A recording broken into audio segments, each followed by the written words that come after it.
یہ استنبول کے سب سے بڑے ہسپتالوں میں سے ایک ہے جہاں ڈاکٹروں اور نرسوں نے تازہ ترین احتجاج کیا ہے۔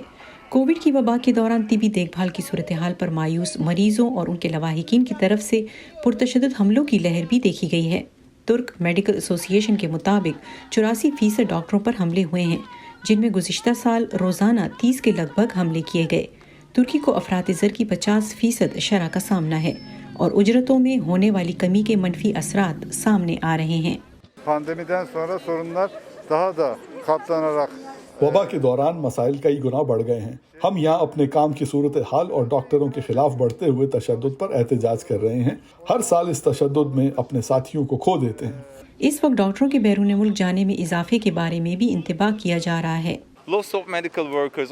بہت سے طبی کارکن بھی بیرون ملک جانے کی کوشش کر رہے ہیں، لیکن ہم یہاں رہنا چاہتے ہیں کیونکہ ترکی ہمارا ملک ہے۔ میرے بہت سے دوست سویڈن، جرمنی اور برطانیہ میں کام کر رہے ہیں۔ ترکی کی میڈیکل ایسوسی ایشن کے مطابق گزشتہ دہائی میں بیرون ملک کام کی تلاش کرنے والے ڈاکٹروں کی تعداد میں 24 گنا اضافہ ہوا ہے۔ یہ ناقابل یقین ہے۔ کیا یہ صرف تنخواہوں کا مسئلہ ہے؟ نہیں، متعدد ڈاکٹروں کے لیے در حقیقت وہ ایک معمولی مسئلہ ہے۔ بدقسمتی سے سب سے بڑا مسئلہ پیشے کے لیے احترام میں کمی کا ہے، ان کی شناخت کی قدر و قیمت میں کمی کا ہے۔ انہیں ایسا نہیں لگتا کہ ان کا پیشہ اور شناخت قابل احترام رہا ہے۔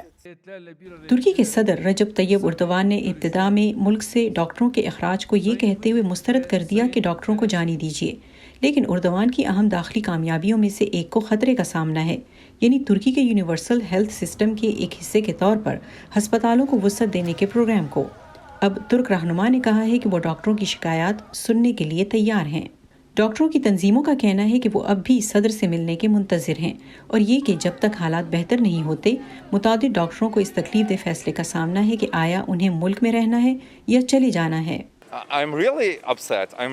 میں واقعی پریشان ہوں، مجھے اس صورتحال پر بہت دکھ ہے۔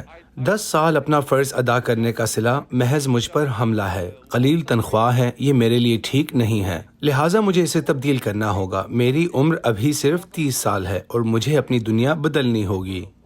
نرسیں اور ڈاکٹر اپنا احتجاج جاری رکھنے کا عزم کیے ہوئے ہیں، لیکن کچھ کے لیے امید کا امکان بیرون ملک ایک بہتر زندگی کی تلاش میں ہے۔